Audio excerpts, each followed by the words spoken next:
ಇಂದು ಮಹತ್ವದ ಸುದ್ದಿಗೋಷ್ಠಿಯನ್ನ ಕರೆದಿದ್ದಾರೆ ಮಾಜಿ ಪ್ರಧಾನಿ ದೇವೇಗೌಡರು. ಬೆಳಗ್ಗೆ 11:30ಕ್ಕೆ ಜೆಡಿಎಸ್ ಕಚೇರಿಯಲ್ಲಿ ಈ ಸುದ್ದಿಗೋಷ್ಠಿ ನಡೆಯುತ್ತೆ.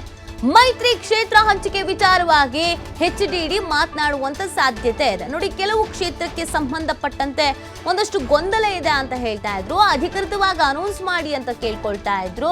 ಹೊಂದಾಣಿಕೆ ಇದೆಯೋ ಇಲ್ವೋ ಅನ್ನುವಂತ ಪ್ರಶ್ನೆ ಉದ್ಭವ ಆಗ್ತಾ ಇತ್ತು. ಕಾರ್ಯಕರ್ತರಿಗೆ ಒಂದು ಸಂದೇಶ ರವಾನೆ ಮಾಡಬೇಕಾಗಿತ್ತು. ಆ ನಿಟ್ಟಿನಲ್ಲಿ ಈ ಒಂದು ಪ್ರೆಸ್ ಮೀಟ್ ಅನ್ನ ಕರೆಯಲಾಗಿದೆ. ಬಿಜೆಪಿಯಿಂದ ಅಧಿಕೃತವಾಗಿ ಘೋಷಣೆ ಆಗಿರುವಂತಹ ಮಂಡ್ಯ, ಹಾಸನ, ಕೋಲಾರ ಜೆಡಿಎಸ್ ಪಕ್ಷದ ಅಭ್ಯರ್ಥಿಗಳ ಬಗ್ಗೆಯೂ ಕೂಡ ಮಾಹಿತಿ ನೀಡುವಂತ ಸಾಧ್ಯತೆ ಇದೆ. ಮೈತ್ರಿ ಸಮಾವೇಶದ ಬಗ್ಗೆ ಪಕ್ಷದ ನಾಯಕರಿಗೆ, ಕಾರ್ಯಕರ್ತರಿಗೆ ಮಾಹಿತಿ ಹಂಚಿಕೊಳ್ಳುವಂತ ಸಾಧ್ಯತೆ ಇದೆ. ಹೊಂದಾಣಿಕೆಯಲ್ಲಿದ್ದ ಗೊಂದಲದ ಬಗ್ಗೆಯೂ ಕೂಡ ಮಾಹಿತಿಯನ್ನ ನೀಡುವಂತ ಸಾಧ್ಯತೆ ಇದೆ. ಸೊ ಕಾರ್ಯಕರ್ತರುಗಳಿಗೂ ಕೂಡ ಒಂದು ಮೆಸೇಜ್ ಅನ್ನ ಪಾಸ್ ಮಾಡಬೇಕು. ಇಲ್ಲ, ಈ ಬಾರಿ ಬಿಜೆಪಿಯ ಜೊತೆಗೂ ಕೂಡ ನಾವು ಕೆಲಸವನ್ನ ಮಾಡಬೇಕಾಗತ್ತೆ, ಮೈತ್ರಿ ಅಭ್ಯರ್ಥಿಗಳನ್ನ ಗೆಲ್ಲಿಸ್ಕೊಳ್ಬೇಕಾಗತ್ತೆ, ಸಪೋರ್ಟಿವ್ ಆಗಿ ನಿಂತ್ಕೊಳ್ಬೇಕಾಗತ್ತೆ ಅನ್ನುವಂಥದ್ದು ಒಂದು ಸಂದೇಶವನ್ನ ರವಾನೆ ಮಾಡಬೇಕಾಗಿದೆ. ಮತ್ತು ಮಂಡ್ಯ, ಹಾಸನ, ಕೋಲಾರ ವಿಚಾರಕ್ಕೆ ಸಂಬಂಧಪಟ್ಟಂತೆಗೆ ಅಧಿಕೃತವಾಗಿ ಜೆಡಿಎಸ್ ಕೂಡ ಕಾರ್ಯಕರ್ತರ ಜೊತೆಗೆ ಮಾತನಾಡಬೇಕಾಗತ್ತೆ.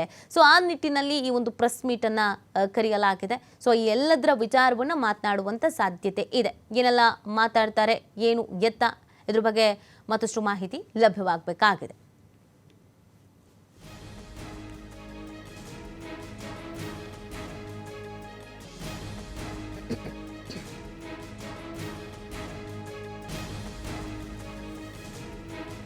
ಇವಾಗ ಮತ್ತಷ್ಟು ಮಾಹಿತಿಯನ್ನ ನೀಡ್ತಾರೆ ನಮ್ಮ ಪ್ರತಿನಿಧಿ ಎಲ್ ಎನ್ ಸ್ವಾಮಿ.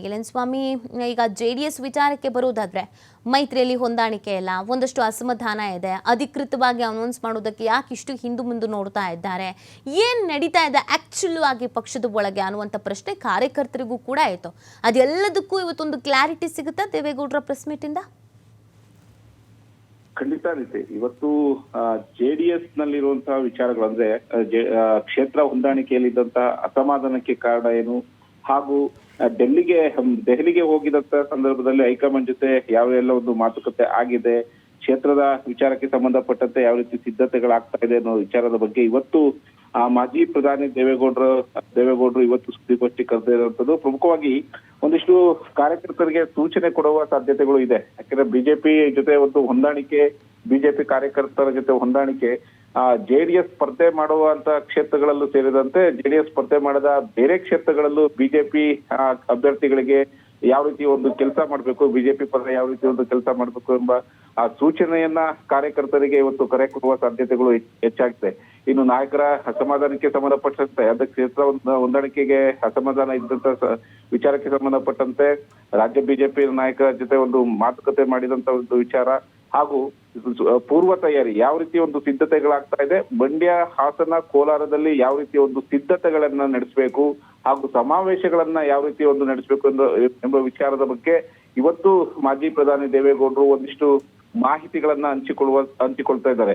ಅಂದ್ರೆ ಸಂಪೂರ್ಣವಾಗಿ ಲೋಕಸಭಾ ಚುನಾವಣೆಯಲ್ಲಿ ಕಾಂಗ್ರೆಸ್ಗೆ ಟಕ್ಕರ್ ಕೊಟ್ಟು ಶಕ್ತಿ ಪ್ರದರ್ಶನ ಮಾಡಬೇಕು, ಮೈತ್ರಿ ಧರ್ಮವನ್ನ ಕಾಪಾಡಬೇಕು, ಹಾಗೂ ಮೈತ್ರಿಯನ್ನ ಯಶಸ್ವಿ ಮಾಡಬೇಕು ಎಂಬ ವಿಚಾರವಾಗಿ ಮಾಜಿ ಪ್ರಧಾನಿ ದೇವೇಗೌಡರು ಸ್ವತಃ ಖುದ್ದು ಅಖಾಡಕ್ಕಿಳಿದಿರುವಂತದ್ದು. ಈ ಹಿನ್ನೆಲೆಯಲ್ಲಿ ಇವತ್ತು ಒಂದಿಷ್ಟು ಮಹತ್ವ ವಿಚಾರಗಳನ್ನ ಕಾರ್ಯಕರ್ತರಿಗೆ ಹಾಗೂ ನಾಯಕರಿಗೆ ಸೂಚನೆ ಮಾಡುವ ಸಾಧ್ಯತೆಗಳು ಕೂಡ ಹೆಚ್ಚಾಗಿದೆ. ನೀತಿ. ಓಕೆ, ಥ್ಯಾಂಕ್ ಯು ಸ್ವಾಮಿ ತಮ್ಮೆಲ್ಲ ಡೀಟೇಲ್ಸ್ಗಾಗಿ.